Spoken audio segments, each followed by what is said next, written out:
Family life. In David's life, we have an overwhelming amount of material to sift through, to glean wisdom and understanding to help us in our study of the family. We have the heritage of his bloodline that goes through Ruth and Boaz, and Judah and Abraham, Isaac, and Jacob. We have the sibling rivalry with his brothers. We have the blended family of his wives, and in particular those who were already married before he wed them. We have the heartbreak of several of his sons' death along the way that he endured. We have the crushing occurrence of his daughter's rape by another son. We have the open rebellion of two of his sons in pursuit of his throne. We have the childless Michal, who became estranged because of the bitterness of David's usurping the crown from her father. It's all there to see. There's no lack of drama here.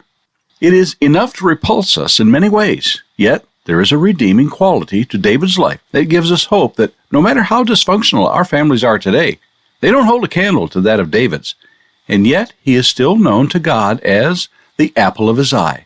Psalm 17:8.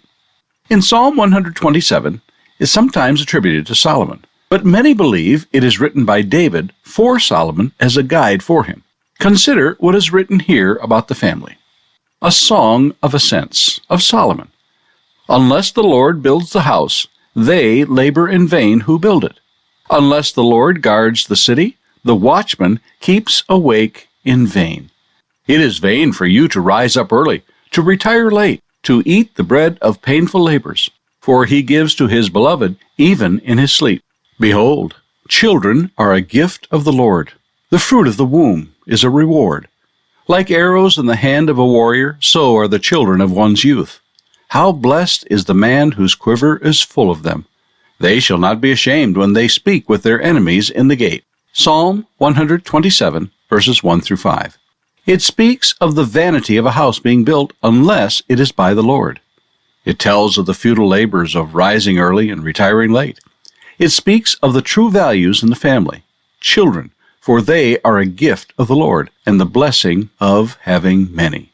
We must resist the temptation of concluding our lives are a failure because of setbacks and the trials that come with family life.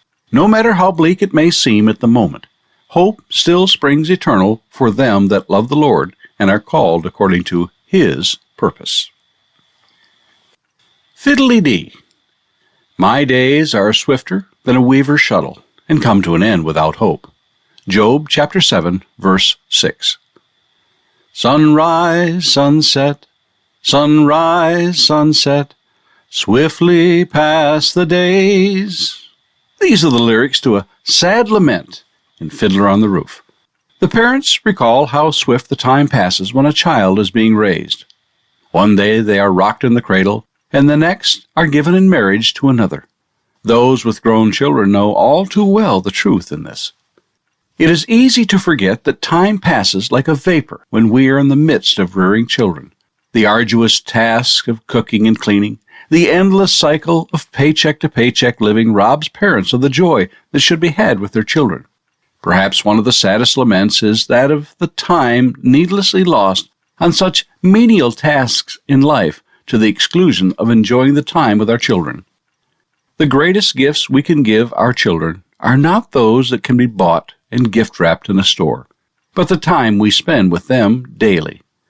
There are things worse than poverty for a child.